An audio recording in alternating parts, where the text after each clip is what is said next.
Hai Universe, bertemu lagi bersama Uni. Pertanyaan ini lagi banyak banget ditanyain sama Universe yang nge-DM aku ataupun yang ambil sesi konsultasi dengan aku.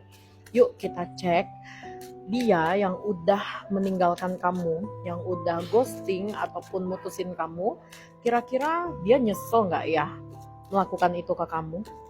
Oke, sekarang tarik nafas yang panjang, hembuskan, dan pikirkan satu nama. Ini kita cek energi dia ya.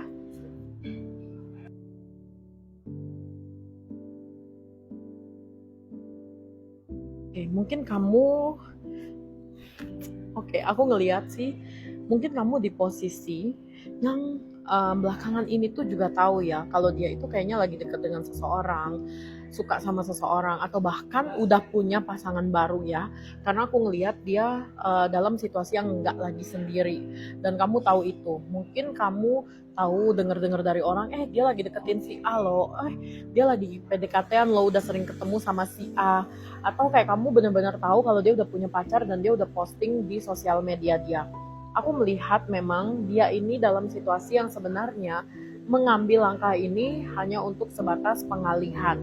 Kenapa aku bisa bilang pengalihan? Karena dalam menjalani ini dia tuh hanya memilih orang yang masuk kriteria dia, walaupun belum ada feelingnya, belum ada perasaannya, dia coba jalanin, dia coba laluin, dan menurut dia nanti perasaan akan tumbuh dengan sendirinya ya. Tapi memang aku melihat dia ada rasa suka ke orang ini, ngerasa kalau orang ini masuk kriteria dia, masuk ke dalam kualifikasi calon pacar ideal buat dia. Jadi nggak asal pilih juga ya.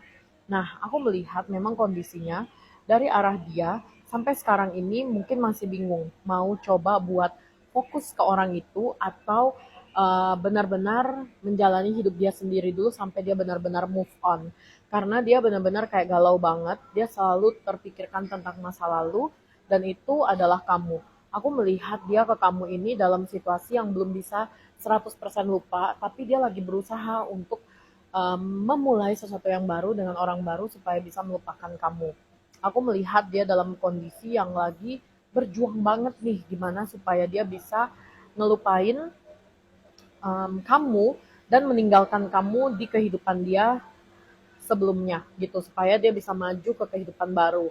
Soalnya kalau dari kartu ini aku melihat dia memang pengen move on, pengen memulai sesuatu yang baru karena dia merasa gengsi atas sikap yang dia ambil. Nah, ini dia gongnya ya. Aku melihat sampai sekarang dia belum move on dari kamu. Bahkan ada waktu tertentu, waktu khusus untuk dia ngegalauin kamu. Dan itu biasa dia putar lagu favorit kalian. Mungkin kalian punya list album di Spotify atau di platform musik lainnya yang membuat dia kayak teringat kamu terus, galau, menikmati kesendirian dia dengan cara mengingat kamu dengan cara itu. Atau dia memang sebelum tidur itu selalu ingat kamu, nostalgia tentang hal-hal yang lalu. Dan aku melihat dia memang dalam situasi yang berusaha banget untuk um, istilahnya membuang kamu gitu dari hidup dia, tapi itu nggak bisa. Selalu ada tempat untuk dia ngegalauin kamu, untuk dia ingat kamu. Dan aku ngelihat dia tuh suka banget ke trigger di hidup dia ketika menjalani sesuatu tapi itu bersangkutan atau berkaitan dengan kamu. Contoh misalnya, dia lagi makan makanan yang dulu sering banget kalian makan. Dia bisa keinget tiba-tiba, kediem. Dulu aku makan ini bareng dia loh. Sekarang udah gak bisa lagi ya. Gitu. Atau aku melihat juga dia tuh sering banget ngebanding-bandingin kamu dengan seseorang yang saat ini ada di hidupnya. Jadi ya aku ngelihat tentang kamu nggak hilang, dia menyesal, dia ngerasa nggak bisa lupain kamu, ya. Penyesalan itu ada besar banget, tapi dia nggak ambil aksi, dia nggak take action untuk bisa mengembalikan hubungan ini lagi karena egonya dia, keinginan dia untuk move on, dan juga karena dia ngerasa yang lalu biarlah berlalu, seperti itu.